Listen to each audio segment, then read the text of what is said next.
तो यही बताया गया, इधर यही सब कैलकुलेशन किया गया है। यहाँ पे आंसर में इन्फिनाइट सच मैट्रिसेस भी exist which will commute with A, और उसके आंसर को आप कैसे लिख सकते हो ये मैंने अभी बता दिया। ऐसे ये आंसर के फॉर्म में लिख सकते हो, where A and C are real number, और ये बी मैट्रिक्स लिखा दो। ये हमारा हो गया क्वेश्चन नंबर 31, ये पेज नंबर हो गया। अब आ जाओ क्वेश्चन नंबर 9 में। क्वेश्चन नंबर 9 क्या बोल रहा है कि हमारे पास एक मैट्रिक्स ए दे रखा है, हमारे पास एक मैट्रिक्स बी दे रखा है, और बोल रहा है क्या, and A square is equal to B, then find alpha. तो कुछ नहीं है, ए स्क्वायर को बी बोल रहा है, तो ए स्क्वायर को हमने बी के इक्वल किया, तो हमने जब इस मल्टीप्लाई किया तो हमें क्या मिल गया, ये मैट्रिक्स दोनों इक्वल मिल गया। तो अब कुछ बच्चे क्या करेंगे कि a11 के दोनों साइड से हमने a11 एलिमेंट उठाया, उसको इक्वेट कर दिया, तो अल्फा स्क्वायर किसके इक्वल होगा, 1, alpha is equal two plus minus में। कुछ बच्चे बोलेंगे alpha is equal two plus minus answer हो गया, बट ऐसा नहीं है। मैंने तुम्हें इससे पहले बताया था वीडियो में कि अगर जब भी हमारे पास वेरिएबल एक से ज्यादा प्लेस पर हो, तो जो वेरिएबल का हम वैल्यू निकालते हैं उस वैल्यू को हम जाके दूसरे प्लेस पर डाल के ये चेक करते हैं कि वो हमारा सिस्टम कंसिस्टेंट आया कि नहीं आया। अगर कंसिस्टेंट आ गया तो उस वेरिएबल के वैल्यू को हम एक्सेप्ट करेंगे, अगर कंसिस्टेंट नहीं आया तो हम नहीं करेंगे। जैसे देखो यहाँ पे अल्फा का वैल्यू प्लस माइनस 1 आया, +1 डालोगे तो 2 इज इक्वल टू 5, कंसिस्टेंट नहीं है। -1 डालोगे तो 0 इज इक्वल टू 5, ये भी कंसिस्टेंट नहीं है। इसका मतलब क्या है कि अल्फा का वैल्यू 1 एंड -1 दोनों रिजेक्ट हो गया, तो अल्फा का वैल्यू बचा क्या, कुछ भी नहीं बचा। तो आंसर क्या हो गया, value of alpha does not exist, मतलब अल्फा का वैल्यू एग्जिस्ट नहीं करता है। अच्छा, कुछ बच्चे क्या बोलेंगे कि अल्फा का वैल्यू +-1 आ गया और सेटिस्फाई नहीं किया, इसका मतलब क्वेश्चन गलत है। क्वेश्चन कभी गलत नहीं होता है, याद रखना। अगर तुम्हें नहीं समझ में आ रहा है तो इसका ये नहीं मतलब है कि तुमसे नहीं सॉल्व हुआ तो क्वेश्चन गलत हो गया, ठीक है। क्वेश्चन हमेशा सही होता है। अल्फा का वैल्यू निकला नहीं, value of alpha does not exist, ये हमारा आंसर हो गया, ठीक है ना।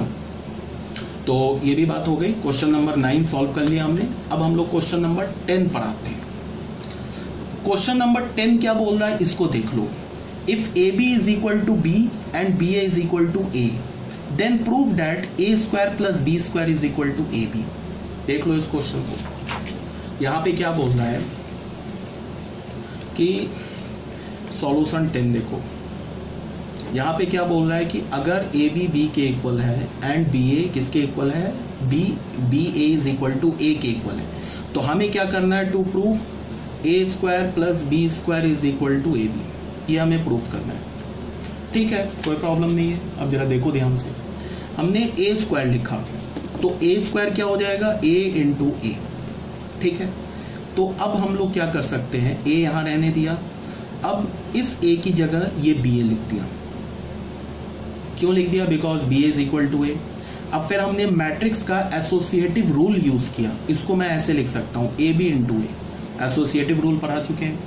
अब ए बी किसके इक्वल है, बी के, तो ये किसके इक्वल हो जाएगा, बी ए। अब फिर बी ए किसके इक्वल है, ए, तो ये किसके इक्वल हो जाएगा, ए के। तो फाइनली हमें यहां से क्या मिला, ए स्क्वायर इज इक्वल टू ए, इसे हमने फर्स्ट इक्वेशन मान लिया, ठीक है। उसके बाद क्या है, हमने बी स्क्वायर लिखा, तो बी स्क्वायर को क्या लिख सकते हैं, बी इंटू बी, तो बी, अब इस बी का वैल्यू जो है इसको हम कैसे लिख सकते हैं, यहां से ए बी, फिर एसोसिएटिव रूल यूज किया, तो ये क्या हो गया, बी ए इंटू बी। अब फिर बी ए को क्या लिख सकते हैं, ए, तो ये क्या हो जाएगा, ए बी। फिर ए बी किसके इक्वल है, बी के, तो ये क्या हो जाएगा, बी। तो यहां से हमें क्या मिला, B square is equal to B, ये हमारा सेकेंड इक्वेशन आ गया। तो from 1 plus 2 A square plus B square is equal to A plus B, और ये हमारा क्या हो गया, हेंस प्रूफ हो गया। क्लियर है ना ये बात, कोई दिक्कत नहीं है। अब यहाँ पे क्या है, एक छोटा सा पॉइंट और है कि अगर क्वेश्चन में होता कि ए पे पावर 100 प्लस बी पे पावर 100 बताओ क्या है, ये पूछता, तो ये भी जो होता हमारा ए प्लस बी के इक्वल ही होता। क्यों होता, वो ऐसे तुम देख लो, अगर ए स्क्वायर ए के इक्वल है तो ए क्यूब क्या है हमारे पास, ए स्क्वायर इंटू ए, और फिर ए स्क्वायर किसके इक्वल है, ए के, तो ए इंटू ए, फिर ये क्या हो गया, ए स्क्वायर, फिर ये किसके इक्वल हो गया, ए, तो ए क्यूब भी ए आ गया ना। अब अगर तुमसे पूछा जाए ए पे पावर 4 निकालने के लिए, तो ये किसके इक्वल होगा, ए क्यूब इंटू ए क्यूब अभी हमने निकाला है तो ए इंटू ए, तो फिर ये हो गया ए स्क्वायर इज इक्वल टू फिर ए आ गया। तो इसका क्या मतलब है कि ए पे पावर के किसके इक्वल होगा, ए के, वेयर के क्या होना चाहिए, is greater than equal to 1। अच्छा 1 भी होगा तो भी सेटिस्फाई कर जाएगा, ए पे power 1 is equal to A, and K belongs to natural number. K तो नेचुरल नंबर ही होगा, अगर नेचुरल नंबर नहीं होगा तो फिर उसका पावर डिफाइंड ही नहीं होगा मैट्रिक्स का, तो ये तो बिल्कुल ऑब्वियस सी बात है। इसी के according B to the power K B भी के ही होगा, ठीक है।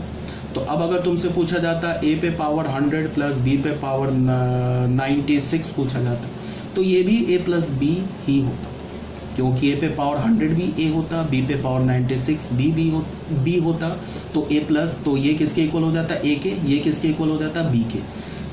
तो ये भी क्लियर होना चाहिए यहाँ से।